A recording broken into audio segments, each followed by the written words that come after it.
I mean, जबड़ा आगे लेंगे तो थोड़ा तालू भी गैप बढ़ता है. 1, 2, 3, 4. कुछ नहीं, सब जो भी कटिंग जो भी होगा वो सब अंदर से ही होगा. जब सर्जरी से बाहर निकलेगा तब सूजन होगा. Good morning everyone. Today we have a patient, a 22-year-old male patient, which is a known case of right complete cleft lip, alveolus and palate. Came to us with a complaint of backwardly placed maxilla, that is hypoplastic maxilla, and forward-looking mandible. So if we see his facial profile, it's a concave facial profile with a positive lip step and a negative overjet of approximately 1 centimeter. E karo.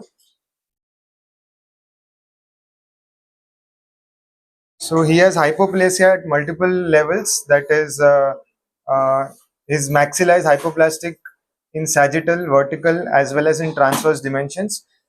We can also see there's an overclosure tendency of the mandible. That is why his lower facial height is a little short.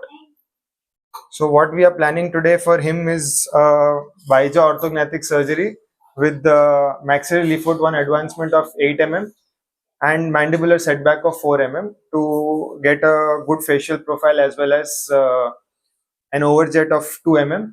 Apart from that, he also has a yaw discrepancy. If you can see, his mandible is shifted to the right side along with chin being shifted to the right side. So we'll also be able to center the midline, that is the facial midline, through this surgery.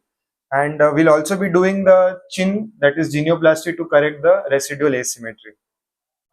He also complains of nasality of speech, that is, he's having moderate VPI. There is a possibility that the VPI will worsen after the orthognathic surgery after leaf 1 advancement. So we'll be addressing that after 1 year, as well as doing his definitive rhinoplasty along with that surgery.